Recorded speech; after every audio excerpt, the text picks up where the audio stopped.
La Universidad Técnica Nacional presenta Sapere Aude con Jacques Agot Martino.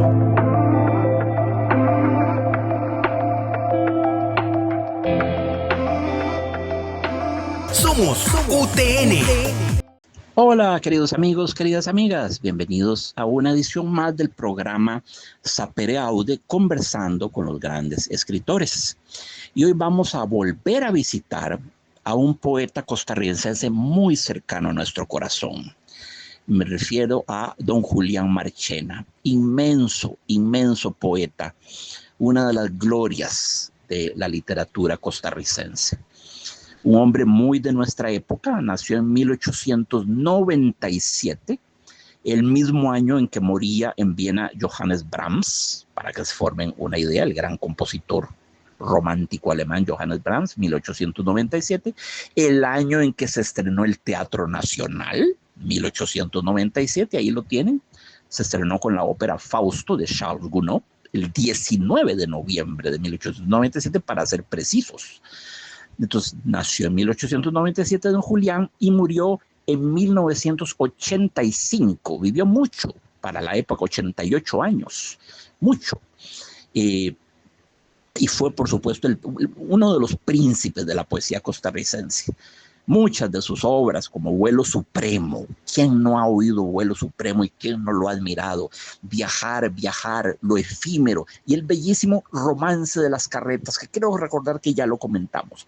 Todos esos poemas forman parte de la memoria colectiva de Costa Rica, ¿verdad? Y don Julián Marchena solo escribió un libro, es un autor de un libro, pero ¿qué libro? Alas en Fuga, qué lindo título, Alas en Fuga. El único libro. Es un libro canónico de la literatura costarricense. Don Julián Marchena nació en San José, como decía, el 14 de marzo de 1897 y se graduó, fíjense ustedes, como contador en el Liceo de Costa Rica. Nada más lejos de la poesía, pareciese, ¿verdad? Posteriormente estudió Derecho durante 5 años, pero nunca se graduó como abogado. Se casó primero con doña Victoria Mesa Murillo y en segunda ocasión contrajo nupcias con doña María Segreda Víquez. De 1938 a 1967, cielo santo, esos casi 30 años, y de 1974 a 1979, 5 años, fungió como director de la Biblioteca Nacional y fue miembro de la Academia Costarricense de la Lengua. Esto significa que trabajó como bibliotecario cuando la Biblioteca Nacional quedaba allá frente al centro comercial Omni, en la esquina que hoy en día la ocupa un inmundo, asqueroso, contaminante y oxidado parqueo. Eso es la verdad. Destruyeron la vieja Biblioteca Nacional, que era un edificio patrimonial, uno de los edificios más bellos de Centroamérica, con un estilo arquitectónico, ecléctico, que por momentos era barroco, por momentos era románico, por momentos tenía rasgos góticos como la presencia de gárgolas, imagínense ustedes. Por momentos era art déco, una belleza de edificio. Lo demolieron despiadadamente para hacer esa inmundicia de parqueo por unos pocos denarios, como se hace todo en Costa Rica. Las máquinas de demolición, las masas de demolición siempre están atentas. A ver, no hemos derribado el Teatro Nacional, bueno, no sé por qué, pero el día menos pensado lo derriban y hacen un parqueo ahí. Eso no me sorprendería en lo absoluto, nada me sorprende aquí a mí. Pero en todo caso, don Julián Marchena fue de 1938 al 67. Por ahí es cuando termina la vieja Biblioteca Nacional, y de 1934 a 1979, ya eso es en la nueva Biblioteca Nacional, fungió como director de la Biblioteca Nacional. Yo nunca lo conocí a don Julián y pude haberlo hecho, siempre supe quién era y supe que era un hombre excelso. Y había visto y había leído y había gozado de sus poemas, pero por tonto no lo hice. Uno siempre cree que la gente va a estar ahí para siempre esperándolo a uno, ¿verdad? Pero no es así, por desgracia. La gente se nos va. Y bueno, aunque don Julián había publicado poemas de manera aislada en revistas, en periódicos diversos, no fue hasta 1941 cuando recopiló todos esos poemas en un solo libro que se llamó Alas en Fuga, que es su ópera única, su opus único. Ese libro fue reeditado en 1965 con algunos poemas nuevos que dicha. En 1963, un año antes que a Carlos Salazar Herrera, nuestro querido amigo, ¿verdad? Nuestro abuelo cuentacuentos, el de los cuentos de Angustias y Paisajes, en 1963 se le otorgó a don Julián Marchena el premio Magón, que es el máximo galardón que otorga el gobierno de Costa Rica en reconocimiento a la labor cultural de una persona. Merecidísimo el premio Magón de don Julián. ¿Quién lo podría discutir? Repito, un año anterior al otorgamiento del Magón a don Carlos Salazar Herrera, dos escritorazos que fueron justamente laureados. Don Julián Marchena murió en San José el 5 de mayo de 1985, como les decía, a los 88 años de edad. En Alas en Fuga, que repito, de 1941 y en versión aumentada en 1965, siempre se observa, se nota, se hace énfasis en la tendencia modernista de estos poemas. A mí no me gustan los ismos, no me gustan, y lo he dicho muchas veces, las etiquetas, ni los gafetes, ni los marbetes, porque un artista no es eso. No es un taxón, no es susceptible de una taxonomía, ¿verdad? No, don Julián Marchena no es realmente modernista, don Julián Marchena es marchenista, punto. Modernismo, ¿en quién pensamos? En Rubén Darío. Yo ni siquiera considero que el término modernismo se adecue realmente a Rubén Darío. Fíjense ustedes, Rubén Darío es más bien un poeta parnasiano y simbolista en la vena de Paul Verlaine, que era su amado modelo, de Rimbaud y de Baudelaire. No lo veo como modernista. Yo sé que esto escandalizará a algunos. ¡Ya lo santo! ¿Cómo es posible? Rubén Darío ahora resulta que no es modernista. No, a mí no me lo parece, nunca me lo ha parecido. Pero de nuevo, yo paso por alto esos ismos. La mejor manera de no comprender a un artista es colgarle una etiqueta y creer que ya con eso uno lo tiene ya descifrado, clasificado, catalogado, como si entender a alguien fuera esencialmente catalogarlo. No es así. Uno no entiende una cosa o una persona por catalogarla, no. La poesía de don Julián es modernista, bueno, porque tiene una preocupación permanente por la música, por la melodía, por el ritmo, por el compás, por la eufonía, de sonar bien, eufonos, ¿verdad? Eufonía.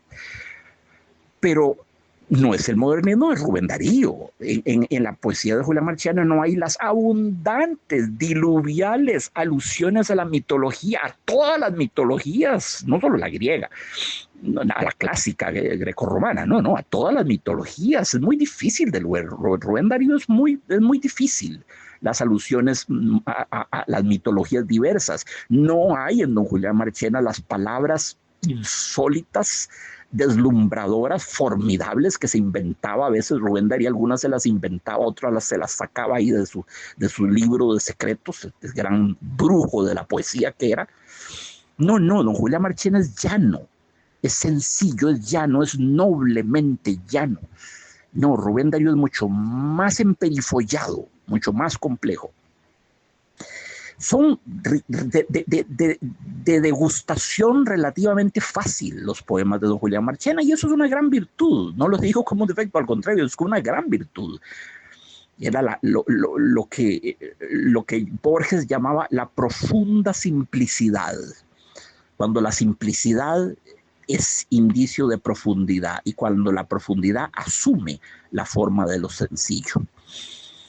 Y por supuesto, como vamos a ver en el poema, que de inmediato vamos a disfrutar juntos, es una poesía llena de música, de sonoridad, de armonía, de imágenes muy plásticas, de metáforas por todas partes.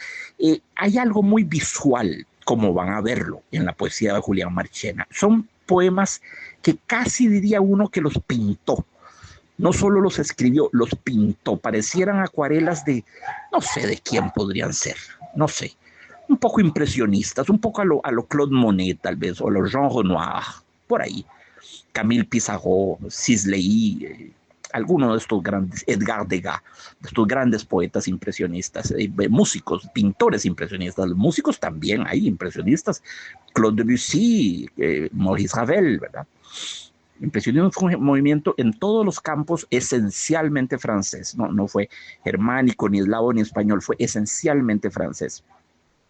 Entonces, claro, hay mucho de ese mundo en la poesía de don Julián Marchena. Ya le estoy poniendo troísmo, impresionismo, pero no digo que sea impresionista, digo que hay mucho de ese mundo en su poesía.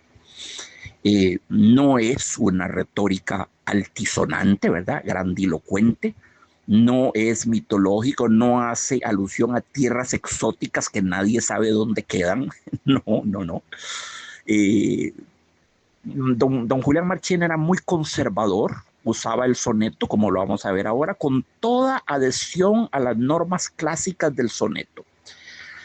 Don Julián Marchena es revolucionario justamente por cuanto no lo es. En un momento histórico en el que todo el mundo quería revolucionar y ser vanguardia y ser rupturista, don Julián Marchena revoluciona a todos siendo conservador, que es al rato la mejor de las revoluciones posibles, por lo menos con el genio que él tenía, ¿verdad? Como él lo hizo. Y sí, sus temas son pues, los temas eternos, el dolor, el amor, la soledad, la libertad, la noche estrellada, todas esas cosas.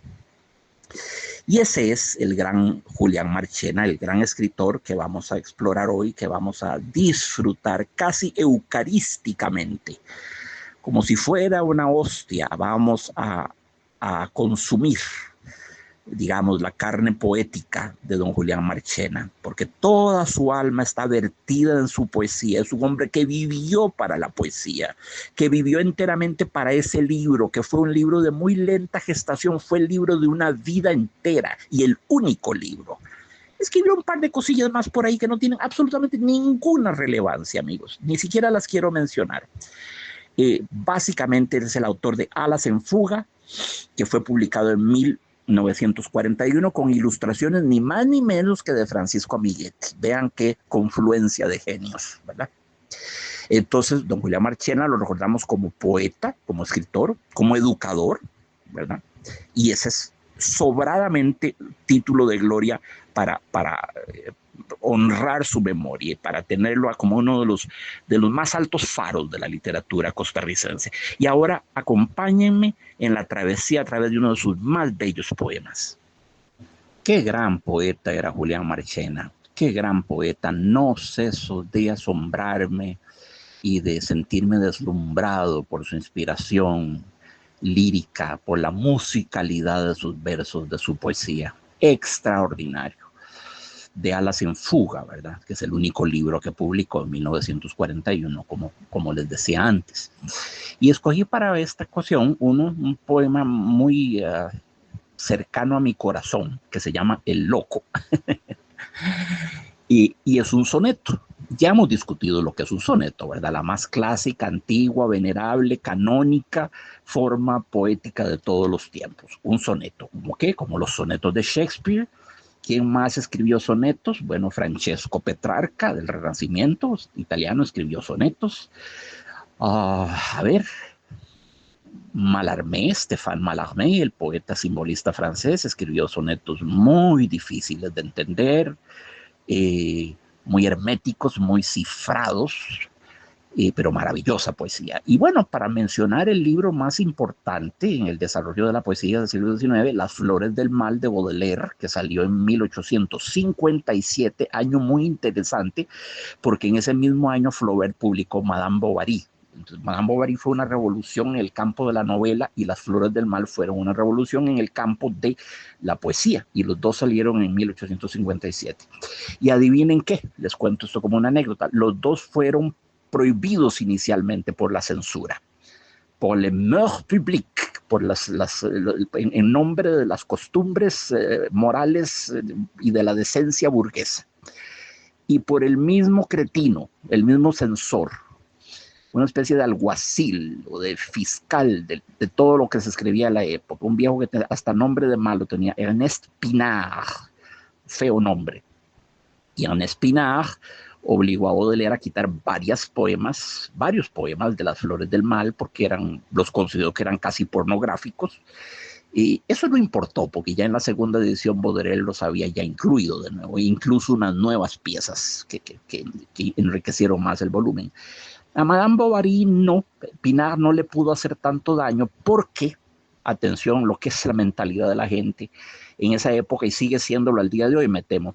Madame Bovary, cierto, es una muchacha, sí, que comete adulterio, efectivamente es infiel con su esposo, no es buena madre, descodala totalmente las finanzas domésticas, pierde la casa, bueno, es un desastre aquello, pero Madame Bovary es castigada. Madame Bovary se suicida tomando arsénico y agoniza durante una semana con la lengua morada y vomitando y una cosa terrible, ¿verdad? Entonces Madame Bovary, cierto, comete todos los excesos que se pueda querer, que se le puedan impugnar, que los censores le quieran ¿verdad? Señalar, comete todo eso, pero es castigada por sus actos. Entonces Pinard, el fiscal de la moral pública, consideró que estaba bien, sí, la señora había cometido una serie de actos adúlteros, pero se suicida al final, con lo cual la moraleja queda clara de que no se deben las muchachas de comportar de esa manera. Estoy parafraseando y siendo sarcástico con respecto a lo que era la moral de esa época. La verdad es que es muy fácil juzgar a Madame Bovary, es muy fácil juzgarla. Más interesante, más sutil y más demandante como ejercicio de empatía es intentar comprenderla. ¿Por qué hizo lo que hizo? Tenía razones muy profundas para hacer lo que hizo. Y lo que hizo no estuvo bien. Pero es que antes que juzgar, ¿verdad? Y dar el martillazo tremendo en la mesa, conviene tratar de entenderla. Eso sí tiene un gran valor. Y eso fue lo que no hizo Pinard. Pero en todo caso, nos desviamos. Estábamos hablando de, bueno, de El Loco, que se llama el poema, el soneto de Julián Marchena. Estábamos hablando de que era un soneto. Sí, bueno, un soneto es una forma poética con 2 estrofas de 4 versos, llamados cuartetos, o, si quieren usar un término más sofisticadillo, serventecios, así se llamaban las estrofas de 4 versos, serventecios, y luego 2 estrofas de 3 versos cada una, llamados tercetos. Entonces, 2 cuartetos o serventecios y 2 tercetos, 4 más 4, 8, más 3 más 3, 6, un total de 14 versos. Eso es un soneto. Eso es un soneto. Y el esquema de las rimas es muy variable. Es muy variable. Vamos a ver en este caso qué es lo que hay particular en este soneto. Y por otra parte, muy importante, este es un soneto en versos en decasílabos, en versos isométricos. Hay isometría. Ya habíamos explicado esa noción, isométrico, toda la palabra que comienza con el prefijo griego iso significa igual, de igual algo. Por ejemplo, yo puedo decir que una lombriz es isomórfica de una serpiente. Sí, tienen una morfología, tienen una forma general más o menos muy parecida, ¿verdad? Yo puedo decir que un triángulo isósceles se llama así porque tiene 2 ángulos iguales y 2 lados iguales y otro que no lo es. Entonces, isósceles, ¿verdad? 2 ángulos iguales. Hablo de una isotopía, se puede hablar de una isotopía para hablar de dos situaciones similares, ¿verdad? Entonces, de ahí viene la expresión, un soneto isométrico. Isométrico significa todos los versitos tienen la misma extensión, a saber, 11 pies o 11 sílabas, por eso son endecasílabos. ¿Qué intención tiene esto? ¿Es un mero juego del lector, del escritor, como quien se pone a hacer crucigramas o sopas de letras? No. La isometría tiene un efecto arrullador, llamémoslo sedativo, ¿verdad? Tiene la virtud de serenar el espíritu, porque como existe esa misma métrica, genera en el buen sentido de la palabra, una bella monotonía, una bella regularidad, una bella monotonía. La monotonía no siempre es una cosa peyorativa. En ocasiones puede ser una virtud, en el caso de un poema cortito como este, sin duda, ¿verdad? Si fuera un poema de 100 versos, sería aburridísimo. Pero para un poema de 14 versos, vale la pena hacer el ejercicio de que todos tengan la misma cantidad de pies, a saber, 11 endecasílabos. Entonces, eso por lo que a la forma atañe, ¿verdad? Voy a leerlo 2 veces como lo hago siempre. El Loco. Para librarme de la prosa vana y contemplar de la ilusión el vuelo, Me paso largas horas de desvelo asomado en silencio a mi ventana.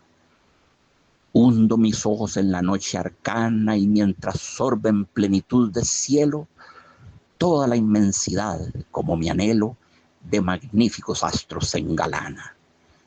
En una noche de imborrables huellas en que, absorto en mi viaje a las estrellas, las miraba acercarse poco a poco, cortó las alas a mi fantasía la voz de un rapazuelo que decía: allí, en esa casa, vive un loco. Y ese es el inusitado final del soneto de don Julián Marchena. Voy a leerlo una vez más. Por supuesto, es el tipo de poema que tiene un final sorprendente, una especie de knockout. No veíamos venir ese final. Vamos de nuevo. El loco. Para librarme de la prosa vana y contemplar de la ilusión el vuelo, me paso largas horas de desvelo asomado en silencio a mi ventana. Hundo mis ojos en la noche arcana y mientras sorbe en plenitud de cielo toda la inmensidad, como mi anhelo, de magníficos astros se engalana.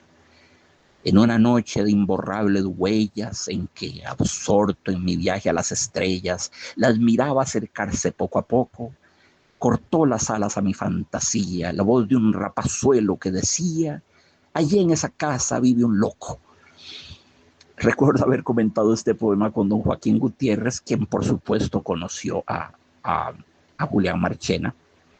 Yo fui alumno de don Joaquín Gutiérrez, lo digo por vanagloriarme, porque por supuesto es un gran escritor, un gran novelista, a su manera un gran poeta también, un gran hombre, de los grandes espíritus que ha producido nuestro país. Y hablaba también de don Julián Marchena. Es que qué lindo escribía Julián Marchena. Siempre me decía: don Joaquín, ¿a usted le gusta Julián Marchena? Las enfoca. ¿Cómo no me van a gustar? ¿Cómo no? ¿A quién no le van a gustar? Pero si Julián Marchena es un hombre bendecido, decía. Le tenía mucho, mucho cariño y mucha admiración. Y admiración de quien venía, ¿verdad? De don Joaquín Gutiérrez. Yo fui alumno de don Joaquín Gutiérrez, ya les voy a decir, en el año 84. Y tuve el placer de ser su alumno en un curso que él ofreció sobre sus traducciones al castellano del Rey Lear, Macbeth y Hamlet de William Shakespeare. Son, creo yo, de lo que he leído, las mejores traducciones al español son las de don Joaquín Gutiérrez. Lo creo muy honestamente y he leído varias. Quien ha sabido vertir la poesía del teatro shakespeariano, que es dramaturgia, es teatro, pero con un enorme coeficiente poético, con metáforas por todas partes, con símiles, con metonimias, con sinécdoques, con toda la fauna de la poesía está ahí en el verso shakespeariano. Quien ha sabido mejor trasladar todo eso al teatro ha sido don Joaquín Gutiérrez. Y qué empresa tan ardua. Porque si traducir poesía es ya de suyo dificilísimo, por no decir imposible, traducir poesía, traducir teatro en forma poética es aún más difícil, más arduo. El desafío es doble en ese caso, porque tiene que funcionar como texto poético y tiene que funcionar como texto dramático. Y todo eso está en las espaldas del traductor. Y don Joaquín estuvo a la altura de ese formidable desafío. Muy bien, este hermosísimo soneto. Veamos la primera estrofa. Para librarme de la prosa vana y contemplar de la ilusión el vuelo, me paso largas horas de desvelo, asomado en silencio a mi ventana. Muy bien, el segundo verso, y contemplar de la ilusión el vuelo. Repito, y contemplar de la ilusión el vuelo. El poeta está usando ahí una figura poética que se llama hiperbatón. Hiperbatón es simplemente una inversión del orden semántico de dos elementos de una frase. Y contemplar de la ilusión el vuelo, lo que el poeta quiere decir es contemplar el vuelo de la ilusión. Esa hubiera sido la forma prosística, profana de ponerlo, y contemplar el vuelo de la ilusión, pero él invierte los términos, y contemplar de la ilusión el vuelo. ¿Por qué lo hace? ¿Por rebuscado? No, porque le sirve en términos de rima de ritmo, de sonoridad y de melodía verbal. Y siempre vuelvo sobre este punto. Acuérdense ustedes que la poesía en gran medida es música hecha con palabras y menos que palabras, con letras y menos letras, con fonemas, con meras sonoridades elementales irreductibles del lenguaje, usadas a guisa de notas musicales. No hay acordes, no hay melodías propiamente dicho, no hay armonías, no hay contrapunto, pero hay una música con un ritmo y una cadencia y una melodiosidad, ¿verdad? Que es inherente a la palabra. Entonces, el poeta en gran medida lo que hace es hacer música con fonemas, con letras, con palabras. Entonces, y contemplar de la ilusión el vuelo es, repito, un hiperbatón. Es simplemente, como decía, una inversión del orden sintáctico de dos elementos de un sintagma. Un ejemplo clásico, cuando Gustavo Adolfo Bécquer en sus rimas dice, del salón en el ángulo oscuro, del salón en el ángulo oscuro. Eso es un hiperbatón, porque lo que él quería decir es en el ángulo oscuro del salón, pero qué chato, qué plano y qué feo suena. En el ángulo oscuro del salón. Entonces invirtió del salón en el ángulo oscuro. Eso es un hiperbatón. Para que lo tengan en cuenta, es importante porque los poetas siempre están manipulando ese tipo de recursos. Pero eso es en el segundo verso, comenzamos. Para librarme de la prosa vana, atención, ya d'emblée, como dirían los franceses, prima facie, desde el principio, establece el poeta una oposición entre prosa y poesía. La prosa es la vida prosaica, justamente. La vida profana, la vida del tedium vitae, del tedio de vivir, la vida de la rutina, de la cotidianeidad, el reino de la antipoesía, de lo gris, de lo chato, de lo aburrido, de lo predecible. Y el poeta quiere librarse justamente de ese mundo en prosa y remontarse a la esfera de la poesía. Ya yo les había dicho, el ejemplo clásico de esto es la oposición que crea Baudelaire en su libro Le Spleen de Paris, se llama, que los llama Petit Poems en prose, pequeños poemas en prosa. Baudelaire no solo es el autor de Las Flores del Mal, es un autor de muchas cosas muy valiosas, sobre todo ensayos sobre estética, sobre todo sobre pintura. Era un gran conocedor de pintura y es claro que su obra maestra son Las Flores del Mal. Pero ahí tienen ustedes, por ejemplo, los que él llama pequeños poemas en prosa y lo llama Le Spleen de Paris, el spleen de París. ¿Qué es el spleen? El spleen es un término inglés, no es un término francés. Baudelaire no encontró en la lengua francesa un término que expresara exactamente el matiz que él quería transmitirle al lector. Entonces, hizo un empréstito del inglés, el spleen. El spleen Baudelaire lo ponía al ideal. El ideal es el mundo de la belleza, de la poesía, de la plenitud, de la felicidad, del éxtasis, de la embriaguez, de lo hermoso. Ese es el ideal, el reino de la poesía, de la belleza.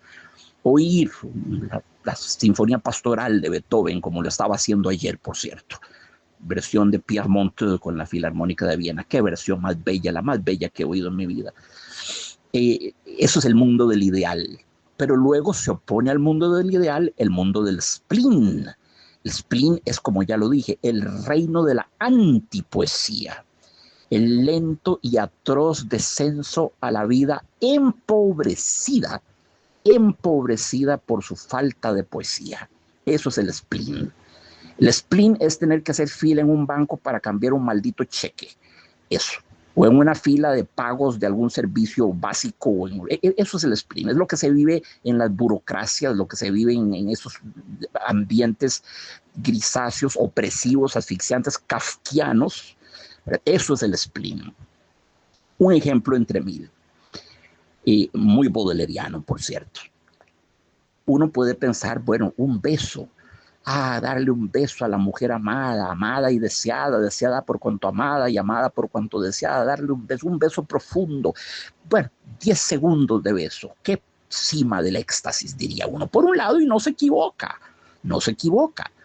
Pero Baudelaire perversamente nos hubiera dicho, atención, esa cima del gozo, ese momento de ideal, de poesía, tiene un anverso. Y el anverso terrible es que en un beso de 10 segundos hay un intercambio de 80 millones de bacterias entre las dos bocas. 80 millones de bacterias se intercambian en un beso de 10 segundos. Ya no hablemos de uno así de largometraje, ¿verdad?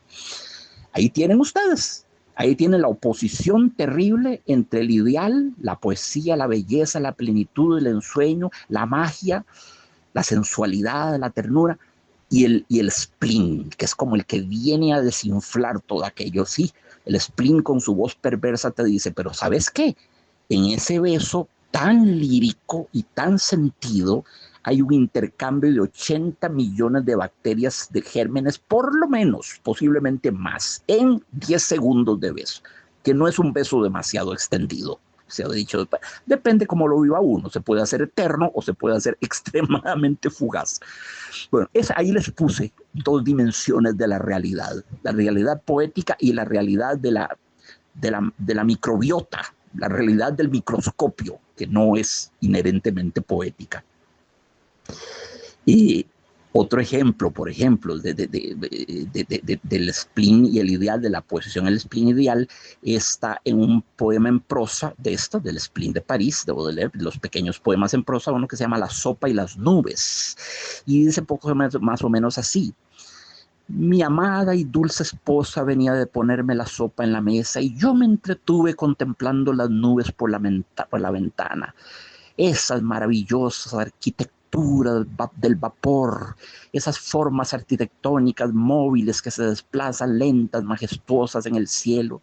Y estaba embriagado viéndolas cuando en eso sentí un golpe brutal en mi espalda y una voz rauca, ríspida, enronquecida por el alcohol, que me decía: holgazán, mercachifle de nubes, te vas a comer tu maldita sopa, tendré que calentártela de nuevo. Y esa es la voz de mi dulce y tierna esposa. Esto lo dije de memoria, no lo estoy leyendo. Ese es el famoso poema en prosa, La sopa y las nubes. Otro caso de la oposición terrible entre el ideal y el spleen, ¿verdad? Muy bien, entonces, para librarme de la prosa vana, para lograr alzar vuelo de ese mundo peatonal, ¿verdad? De ese mundo, sí, peatonal, de la prosaico, y además vano, en este caso vano significa, en este caso, prosa vana, es decir, una realidad que es irreal. Vana alude aquí a una cosa, a un espejismo, a una ilusión. Si la prosa, la dimensión cotidiana vulgar del spleen es una ilusión. Hay que deshacerse de ella lo antes posible, porque lo verdadero, lo que sí existe es la poesía. La poesía es como el episteme de Platón, ¿verdad? El spleen es como la doxa de Platón, las apariencias que engañan, que mienten. Sí, parece la realidad fea, degradada, empobrecida, pero en realidad es una mentira. Esa realidad está cuajada de poesía. Lo que hay que hacer es descubrirla, sensibilizarnos a ella, ¿verdad? Entonces, para librarme de la prosa vana, es decir, de esa prosa que en realidad parece prosa, pero no es una ilusión de prosa. Para librarme de la prosa vana y contemplar de la ilusión el vuelo, ya se opone, ¿verdad?, la prosa vana, que es pedestre, y el vuelo, que la ilusión, que es comparada a un vuelo, algo que asciende, algo ascensional. Entonces, para lograr eso, para lograr instalarse en el mundo de la idea y la poesía, me paso largas horas de desvelo, asomado en silencio a mi ventana. Lindo, lindo, lindo, lindo. El esquema de rimas entonces es: primer verso rima con el cuarto y segundo con el tercero, como pueden ver en el textito que tienen ahí en el programa. Muy bien, entonces el hablante lírico, como dicen hoy en día don Julián Marchena, está asomado en silencio a su ventana. Pasa largas horas desvelado, es decir, en la noche, largas horas mirando el firmamento en silencio, acodado, asomado en su ventana, escrutando el firmamento insondable, ese firmamento terrible que hizo decir a Blaise Pascal, el gran filósofo francés del siglo XVII, un poquito posterior a Descartes, lo hizo decir a Pascal: el silencio infinito de los espacios constelados me aterra. Repito, el silencio infinito de los espacios constelados me aterra, y lo entiendo también. Lo vivo todavía, que soy un viejo, pero cuando era chiquillo a mí me daba mucho miedo ver el cielo nocturno. Sentía que era como un abismo, como que me iba a caer. La luna llena de enero, por ejemplo, cuando el cielo está clarito, la veía, y la veía tan lejana, tan fantasmagórica, me daba miedo con aquella luz pálida. Me fascinaba y al mismo tiempo me daba miedo. Bueno, Pascal sentía lo mismo.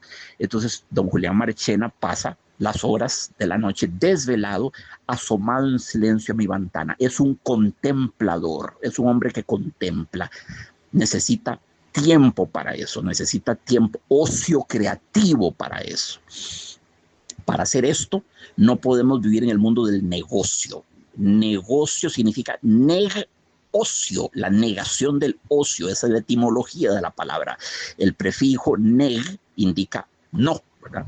Negativa, negocio, negocio. El negocio es la negación del ocio, pero no el ocio en tanto que holgazanería, que vagabundería, no, el ocio creativo, el ocio que da lugar a un poema tan bello como este, por ejemplo.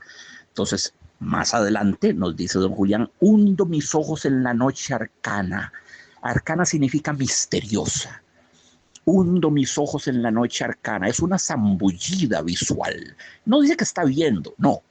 Hundo mis ojos. No es lo mismo que decir veo las estrellas o la luna o la noche, totalmente negra, no. Hundo mis ojos en la noche arcana y mientras sorbe en plenitud de cielo, qué belleza de verso.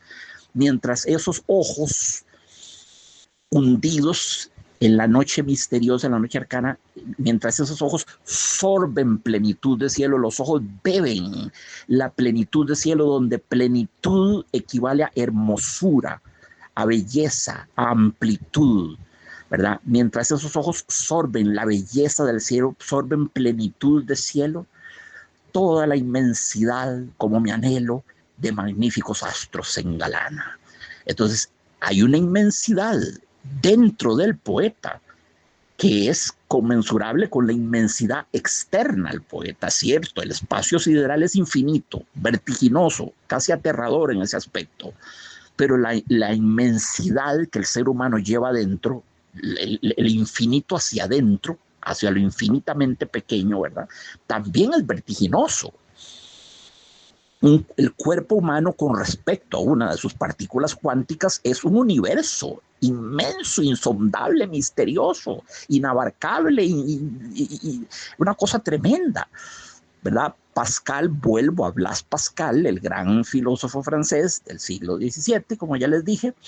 Pascal hablaba de los dos infinitos, el infinito hacia afuera del ser humano, el infinito hacia el espacio sideral y el infinitamente pequeño. Hablaba de lo infinitamente grande y lo infinitamente pequeño. La Vía Láctea, las más lejanas estrellas que hasta nosotros llegan, casi contemporáneas de la creación, de la explosión del Big Bang. Ese infinitamente grande se hace contrapunto, digamos, contra lo infinitamente pequeño. Y el ser humano es una criatura tendida, tensada como una cuerda de violín, tensada entre esos dos infinitos, el infinito hacia afuera, lo inmensamente grande, y el infinito hacia adentro, lo infinitamente pequeño. Es decir, que el ser humano, su cuerpo, ya no hablemos de su mente, su cuerpo es un microcosmos. Micro, pero cosmos al fin, con sus propias galaxias, sus sistemas planetarios, sus cinturones de asteroides, sus agujeros negros, todo lo tenemos hacia adentro, todo. Y lo infinitamente grande, l'infiniment grand, y lo infinitamente pequeño, l'infiniment petit. Entonces aquí el poeta, mientras los ojos beben, sorben plenitud de cielo, toda la inmensidad como mi anhelo. ¿Cuál es esa inmensidad? La que va dentro de su alma, no la da afuera. Ya sabemos que el afuera es inmenso, no, ahora está hablando de él. Toda la inmensidad como mi anhelo de magníficos astros se engalana. Esa es su alma, Es su alma la que se llena de magníficos astros. Ahora estamos a nivel del microcosmos, del espacio sideral hacia adentro, ¿verdad? Entonces, toda la inmensidad, ¿cuál? La de su alma, la de su anhelo infinito, por lo visto, claro, un anhelo infinito, puesto que lo está comparando con los espacios siderales. Entonces, toda la inmensidad de su alma con su anhelo infinito, esa inmensidad de su alma de magníficos astros se engalana, como si el alma fuera un espejo del espacio constelado. Y en ese espejo se reflejaran los astros, bueno, los astros del firmamento, ¿verdad? Esos de los cuales decía Johann Wolfgang von Goethe. Goethe decía, hay que hacer las cosas sin prisa y sin pausa, como los astros en el firmamento, decía. Hay que hacer las cosas sin prisa y sin pausa, como los astros del firmamento. Bueno, Goethe no sabía que en realidad los astros en el firmamento van raudos a velocidades inimaginables. Un meteorito avanza a 77,000 kilómetros por hora. Imagínense ustedes, surca la atmósfera en unos cuantos segundos. Entonces, bueno, depende del ángulo en que incida sobre la atmósfera y montones de otros factores. Lo que quiero decir es que Goethe ve los firmamentos, sí, ve los astros del firmamento desde la perspectiva humana, y uno ve que se mueve muy en cámara lenta, de manera imperceptible, de manera insensible, ¿verdad? Pero la verdad es que van raudos, como rauda va la Tierra girando bajo nuestros pies. Claro, lo importante aquí es que hay dos infinitos, el que está hacia afuera, el que está hacia adentro. Y el infinito de adentro, la inmensidad del alma del poeta, refleja el infinito de afuera. Primer terceto. En una noche de imborrables huellas, en que absorto en mi viaje a las estrellas, las miraba acercarse poco a poco. Sí, en una noche de imborrables huellas. ¿Quién sabe qué estaba pasando esa noche? No nos lo dice. Y no tiene que decirlo. ¿Quién sabe? Huellas del dolor, de visiones seráficas, empíreas, paradisíacas, no lo sabemos. La poesía vive de misterio y muere de explicitud. Como decía Mallarmé, todo lo en este mundo, lo que se pretenda sacro, tiene que rodearse de un velo de misterio. Entonces el poeta no está en la obligación de decirlo todo, lo que es más, sería un error que lo dijera todo. Tiene que haber mucho misterio en su poesía. Entonces, en una noche de imborrables huellas, no sabemos muy bien de dónde proceden esas huellas, ¿verdad? Marcas en su alma, imborrables como cráteres de impacto sobre la luna. En una noche de imborrables huellas, en que absorto en mi viaje a las estrellas, sí, mirando las estrellas en el firmamento, y absorto. Atención que absorto es una palabra muy potente. Absorto no significa que estaba entretenidillo, no, significa que estaba absolutamente concentrado, estaba ausente de sí mismo, estaba literalmente absorbido por el firmamento y por la contemplación de las estrellas. Ortega y Gasset decía algo muy interesante, decía, la felicidad para mí consiste en estar absorto. Es tan cierto, es tan cierto. Cuando uno está absorto en algo que lo saca uno de su propio infierno personal, absorto, estudiando una pieza de música, escribiendo un cuento, un poema, o leyendo, o contemplando el firmamento, por supuesto, absorto en su viaje a las estrellas, ¿verdad? Cuando uno está absorto, uno es feliz, uno se olvida de sí mismo, de todas sus miserias, de toda la miseria del mundo, y toda la atención en su plenitud absoluta se concentra focalmente en una sola cosa, que es lo que uno está gozando, haciendo en ese momento. Podría ser analizar una partida de ajedrez, podría ser resolver un crucigrama, no me importa. No tiene necesariamente que ser leer los sonetos de Shakespeare y memorizarlos. No, es simplemente estar absorto, estar, ¿cómo llamarlo?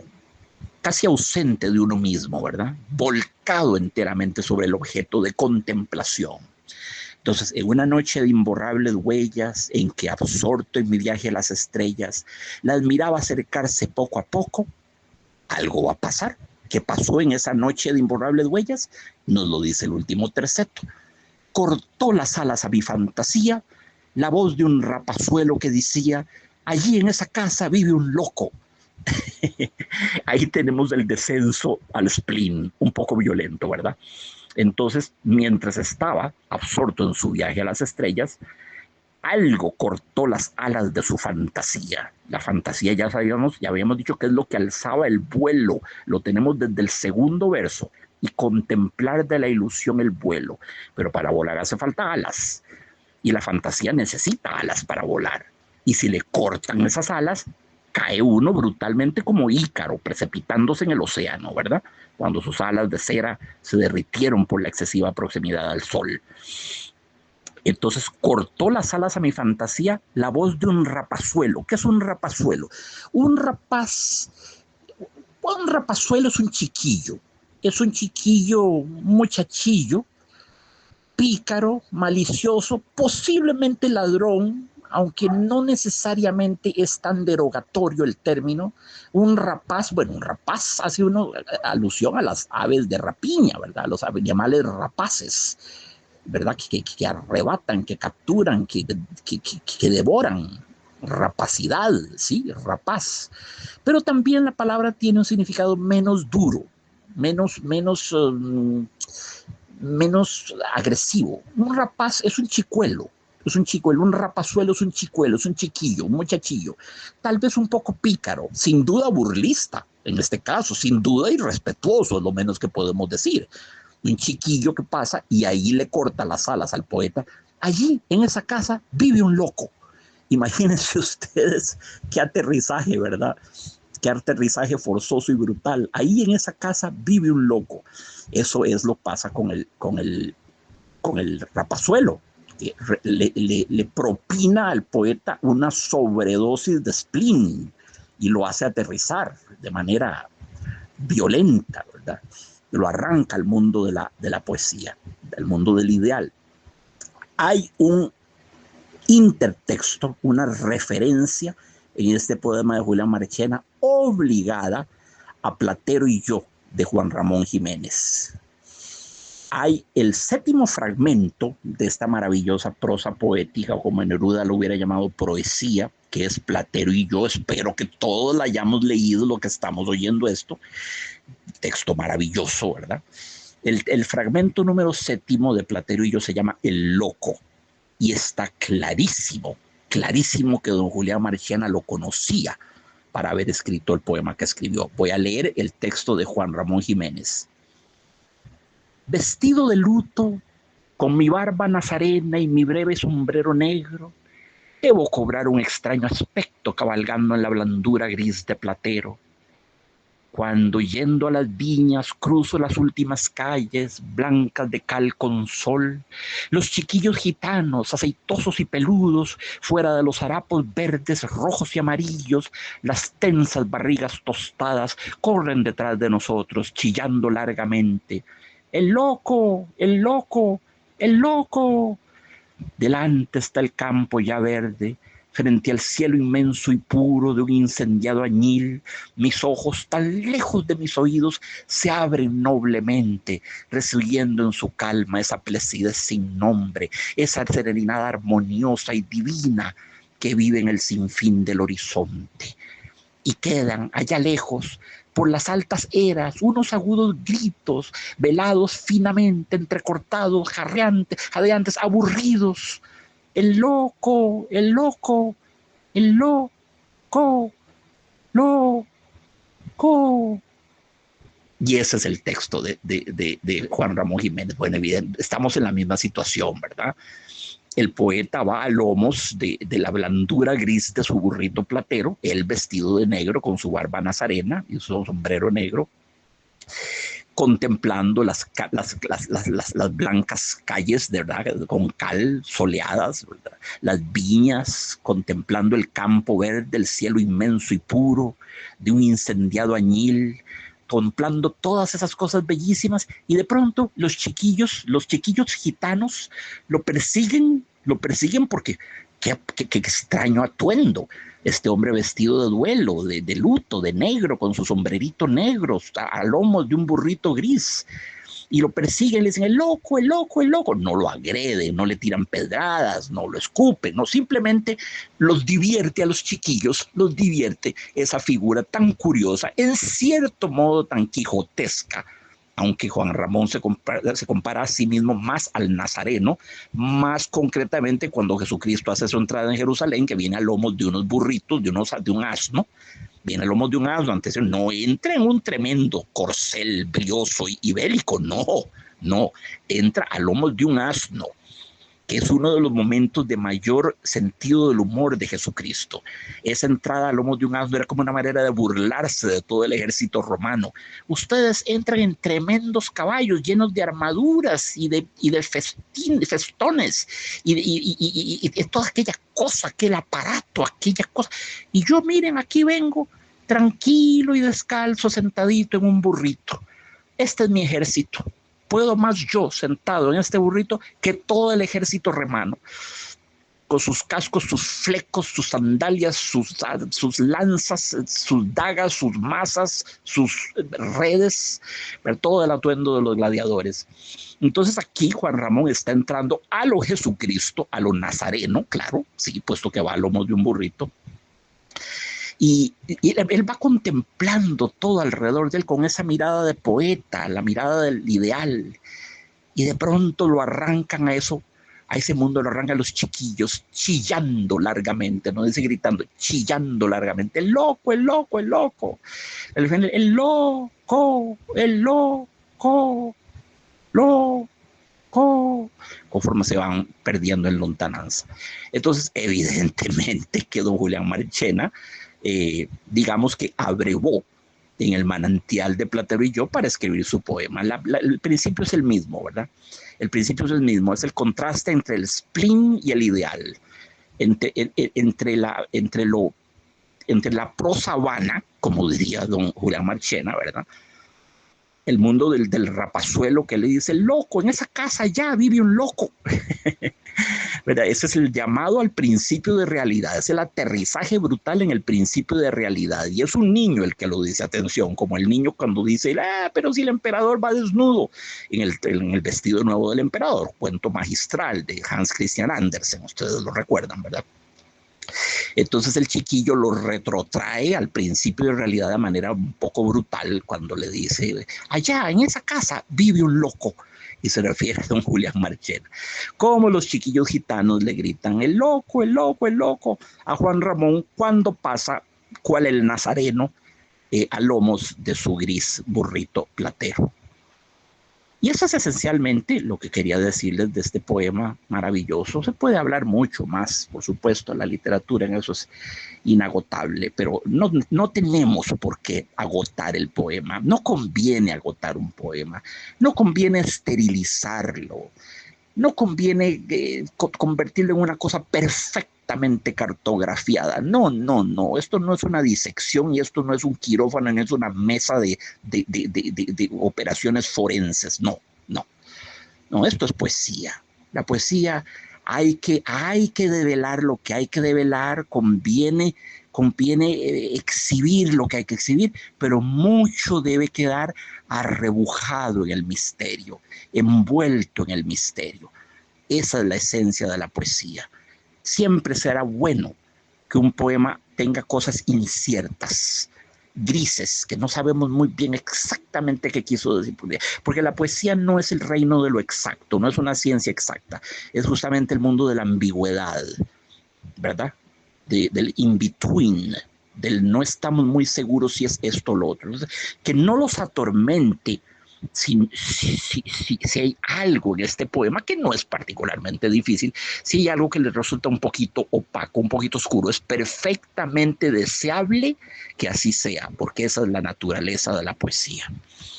Un abrazo, queridos amigos, y mi gratitud infinita de siempre, y nos vemos muy pronto en otro programa de Sapere Aude, conversando con los grandes escritores.